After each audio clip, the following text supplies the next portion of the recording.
In this tutorial, we will create animation using keyframes. In After Effects, when you record a keyframe, you are recording the specific value of a parameter at a specific point in time. To better understand how to set keyframes, let's get started with our project. If you look at the top of the timeline, you'll notice I have two Illustrator layers. And if I turn the visibility of layer 1 off, you'll notice that's my text layer.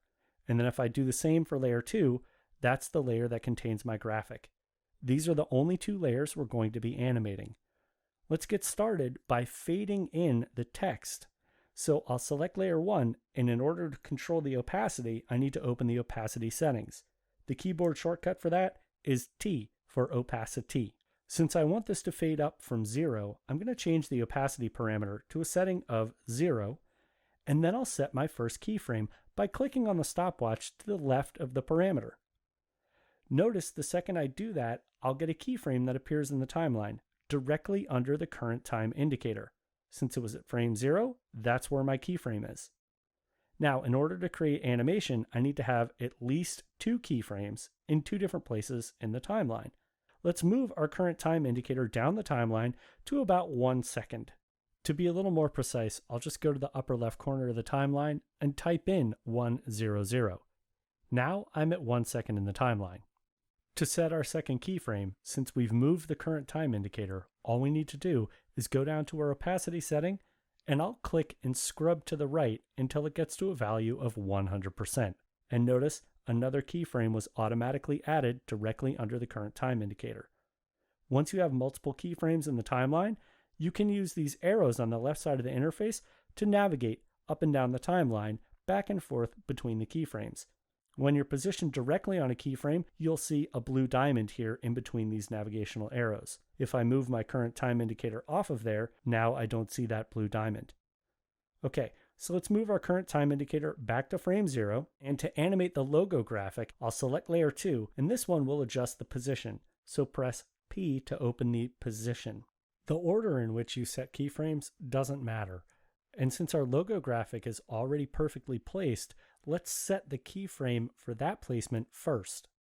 So I'm going to move to the second keyframe using my navigational arrows from the keyframes I set on the layer above. And now we can set our position keyframe by clicking the stopwatch to the left of the word position. With that keyframe now recorded, we can move our current time indicator back to frame 0 using those same navigational arrows as before. And then let's scrub on the Y parameter to reposition the object off the bottom of the screen.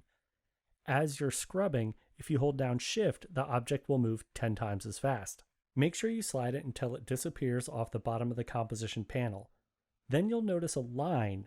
This line is called the animation path, and the dots show me exactly where the object's going to be on each individual frame. This large dot here allows me to go ahead and click and drag on a handle if I wanted the animation to kind of move in a different direction. Since I don't want to curve in the animation path, I'll press Ctrl-Z on Windows or Command-Z on the Mac to undo that last change. Now we can preview our animation by pressing the spacebar on our keyboard.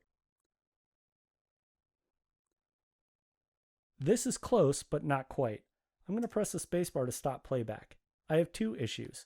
The first issue is the fact that both of these elements are animating at the exact same time. So let's have the text fade in after the logo gets in place. To do that, all we need to do is slide layer 1 further down the timeline. So click in the light purple area and drag layer 1 towards the right. If you hold Shift as you drag, notice it will snap to other keyframes in the timeline. Now, if we preview this animation one more time, you'll notice the only other issue I'm seeing is the fact that the slide is rather robotic. And that's because it's moving at a constant velocity and then it just stops. This is called linear motion. And in order to smooth this out, I need to add a thing called ease. So to quickly add ease to multiple keyframes, all you have to do is just click on the parameter in the timeline. So I'll click on the word position, and notice now both of the position keyframes are highlighted blue.